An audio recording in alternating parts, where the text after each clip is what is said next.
आपल्याला 3 प्रकारचे उत्तप्पे करायचे। त्यासाठी मी इथे घेतलेलं साहित्य बघा, इथे मी 3 वाटी तांदूळ घेतलेले आणि तुम्हाला घेताना एक गोष्ट लक्षात घ्यायची, तुम्ही ज्या वाटीने तांदूळ मोजून घेणार आहे त्याच वाटीने आपल्याला डाळ आणि पोहे मोजून घ्यायचे। तर इथे तुम्ही कप असो, ग्लास असो किंवा वाटी असो इथे तुम्हाला वापरायचे। तर इथे मी या वाटीने 3 वाटी तांदूळ घेतलेले आणि त्याच्यासाठी मी ते 1 वाटी सोला घेतलेला आहे। जर तुम्ही सोल्याचा वापर केला तर आपले उत्तप्पे खूपच छान होतात, त्याच्यामुळे इथे सोल्याचा वापर करायचा आहे। 1 वाटी पोहे आणि थोडेसे मेथीचे दाणे। इथे मेथीचे दाणे आपण अगदी कमी घेणार आहोत। तर इथे आपल्याला अगदी हे स्वच्छ धुवून घ्यायचे हलक्या हाताने। आणि इथे आपल्याला बऱ्याच लोकांच्या हिवाळ्यामध्ये पीठ फॉर्मेट होत नाही, त्याच्यासाठी मी इथे तुम्हाला सांगते काय करायचं। सकाळी थोडे लवकर इथे तुम्ही भिजत घाला। जर तुम्ही सकाळी 7-8 वाजता भिजत घातलं तर आपलं पीठ हे अगदी फॉर्मेट होतं। इथे कोणतीच गोष्टीची तुम्हाला प्रोसिजर करायची काम नाही की याच्यामध्ये काही टाकायचे। तर इथे आपण काहीच वेगळा प्रकार करणार नाही, तर तुम्ही बघू शकता की अगदी खूप छान फॉर्मेट होणार आहे। तर चला आपण आता याला छानपैकी इथे मी धुवून घेते।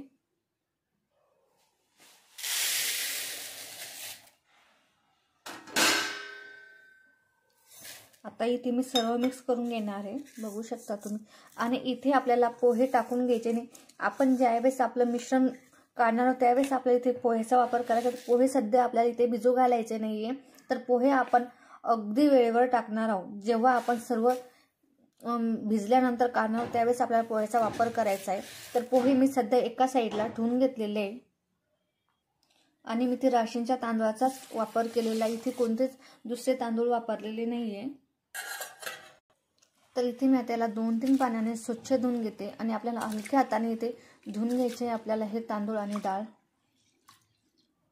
तर इथे आपण आता 6 तास याला भिजत घालणार आहोत आणि जेवत्यात आपण झाकण ठेवून देऊ।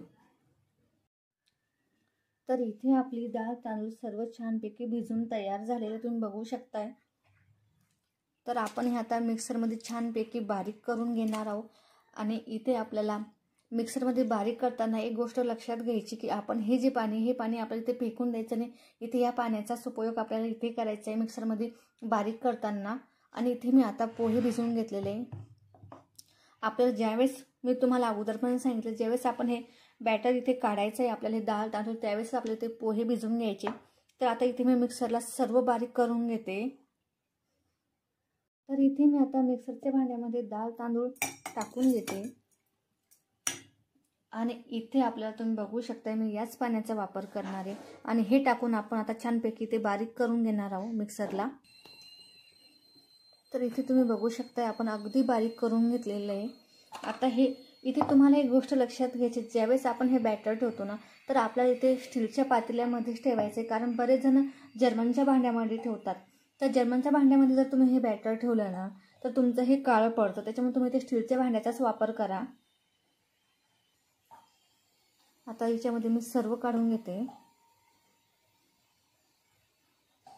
आता इथे आपण सर्व डाळ तांदूळ काढून घेणार आहोत।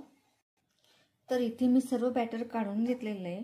याच्यामध्ये सगळ्यात शेवटी मी पोहे बारीक करून घेतलेले आणि ते आपण आता इथे मिक्स करून घेणार आहोत। इथे छानपैकी आपल्याला इथे एकसंघ करून घ्यायचं हे बॅटर। चम्मचच्या सहाय्याने आपण आता याला एकसंघ करून घेणार आहोत। 5 मिनिटासाठी तुम्ही याला छानपैकी इथे मिक्स करून घ्यायचं आहे।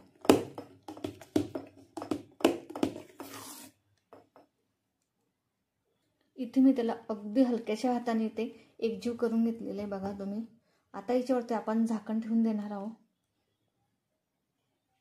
आता याला रात्रभर आपण असेच ठेवणार आहोत। नाश्त्यासाठी आपलं उत्तप्प्याचं पीठ फॉर्मेट झालेलं आहे तुम्ही बघू शकताय। आणि इथे मी काय केलेलं आहे, खोल भांडं घेतलेलं, त्याच्यामुळे इथे आपला जो स्पंज असतो तो बाहेर आलेला नाही। घेता वेळेस आपल्याला असे खोलच भांडे घ्यायचे जेणेकरून आपला स्पंज वगैरे हा बाहेर येणार नाही। तर आपण याचे 3 प्रकारचे उत्तप्पे करणार आहोत। तर चला, तर आपण याचे उत्तप्पे सोडून आप्पे, डोसा, इडली खूप सारे प्रकार इथे आपल्याला केले जातात। तर इथे आपण याचे उत्तप्पेच करणार आहोत, कारण आपण इथे 3 प्रकारचे उत्तप्पे करणार आहोत आणि ते वेगवेगळे करणार आहोत। हे एका बाउलमध्ये वेगळं काढून घेतलेलं बॅटर तुम्ही बघू शकता। इथे आपल्याला डोसा करायचा आणि उत्तप्पा करायचा आहे, त्यामुळे ते आपण हे बॅटर घट्ट ठेवून घेणार आहोत. तर तुम्ही बघू शकता याच्यामध्ये आपण आता टाकून घेणार आहोत चवीनुसार मीठ. इथे आपल्याला चवीनुसार मीठ टाकून घ्यायचं आहे आणि हलकंसं इथे आपल्याला पाणी टाकून घ्यायचं आहे, एकदम कमी, कारण आपण इथे याला जाड उत्तप्पा करणार आहे. कारण याला थोडंसं आपल्याला दोन्ही साईडने छानपैकी भाजून घ्यायचा असतो उत्तप्पा आपल्याला. आणि बाकीचं जे बॅटर आहे आपण 2-3 दिवसासाठी स्टोअर करू शकतो फ्रीजमध्ये. तिथं फक्त आपल्याला मिठाचा वापर करायचा नाही आहे. तर चला आता आपण करूया 3 प्रकारचे उत्तप्पे. तर बघू शकता तुम्ही आपलं बॅटर या पद्धतीने आपल्या इथे घट्ट ठेवायचं आहे थोडं ते. गॅस ऑन करून घेतलेला आहे आणि इथे मी गॅसवरती पॅन ठेवून घेतलेला आहे आणि इथे आपल्याला गॅसची फ्लेम मिडियमच ठेवायची. आणि इथे मी तुम्ही बघू शकता इथे अगोदर तेल किंवा मिठाचं पाणी वगैरे काहीच टाकून घेतलेलं नाही. आपण याला एकदम आता इझिली इथे उत्तप्पे करणार आहोत. तर इथे तुम्ही बघू शकता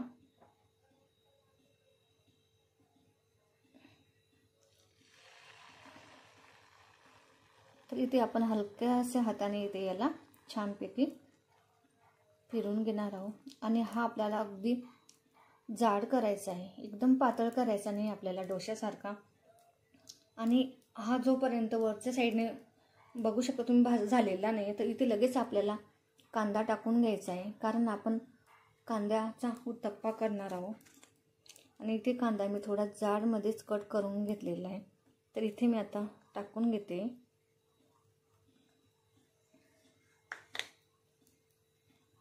आणि इथे मी टाकून घेणार आहे मिरची. तुम्ही उत्तप्पा कोणता करा तिच्यामध्ये मिरची ही येणारच झाली. तर इथे आता मी छानपैकी मिरची टाकून घेते.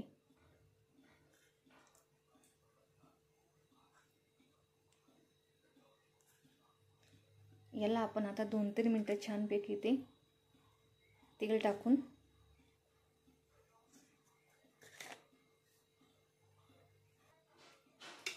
लालसर कलर येईपर्यंत आपण याला ठेवणार आहे. आता आपण साईडने ते तेल टाकून घेऊ.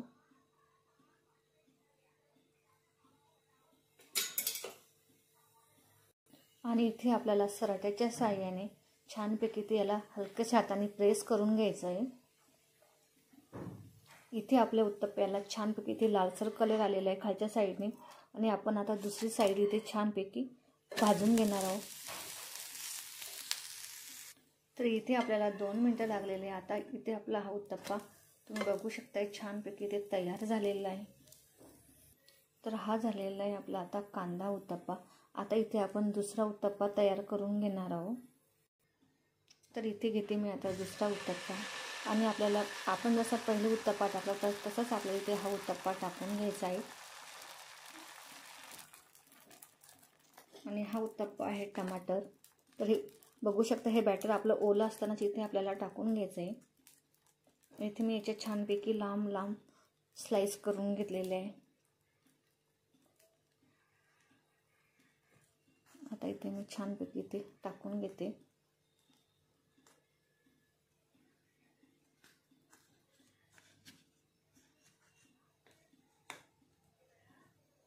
आणि आता टाकून घेणार परत मिरची.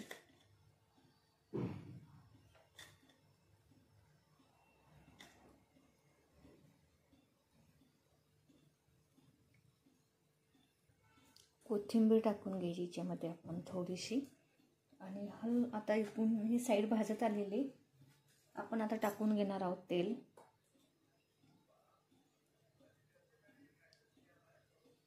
तर साईडने ते तेल टाकून घ्यायचं आहे आपल्याला.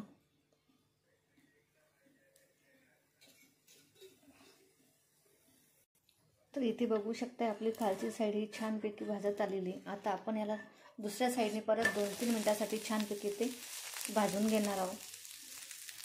तर इथे आपली दुसरी साईड पण छानपैकी भाजून झालेली तुम्ही बघू शकताय.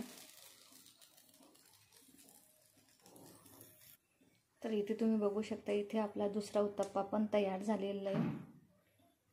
आणि इथे करणार आपण हा तिसरा उत्तप्पा. इथे मी सर्व आता मिक्स करून घेणार आहे. हिरवी मिरची इथे आपल्याला आवडतात ना, आपण इथे त्याच्यामध्ये सर्व मिक्स करू शकतो. आणि बारीक चिरलेला कांदा. आता याला आपण इथे छानपैकी इथे मिक्स करून घेणार आहोत. तर इथे मी याला छानपैकी इथे मिक्स करून घेतलेले.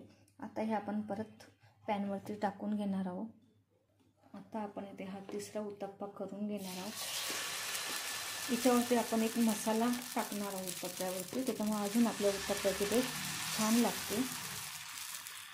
हे सर्व मिक्स केल्यानंतर ते घट्ट होतं. त्याच्यामुळे इथे आपण याला छानपैकी हलक्याशा हाताने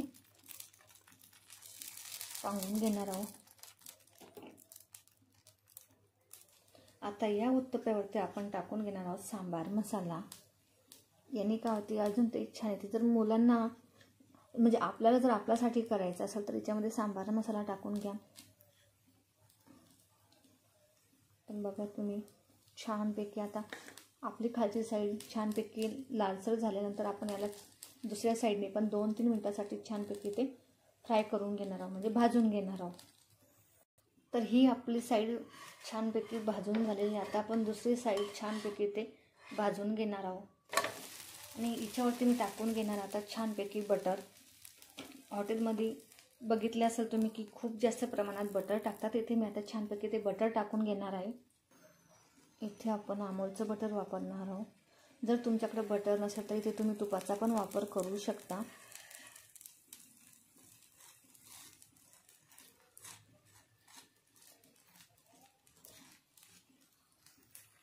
तर इथे आपला हा तिसरा उत्तप्पा पण तयार झालेला आहे, तुम्ही बघू शकताय. तर बघा तुम्ही बघू शकता इथे आपले तिन्ही उत्तप्पे बनवून तयार झालेले. तर इथे तुम्हाला कोणता उत्तप्पा आवडला नक्की मला कमेंट्समध्ये सांगा. आणि माझा व्हिडिओ आवडल्यास लाईक, शेअर आणि कमेंट करायला विसरू नका. 3 प्रकारचे उत्तप्पे करणार आहोत आणि हे वेगवेगळ्या प्रकारचे आणि याची वेगवेगळी टेस्ट लागते. तर तुम्ही हा व्हिडिओ शेवटपर्यंत बघा, कुठे स्किप करू नका. आणि माझा व्हिडिओ आवडल्यास लाईक, शेअर आणि कमेंट करायला विसरू नका.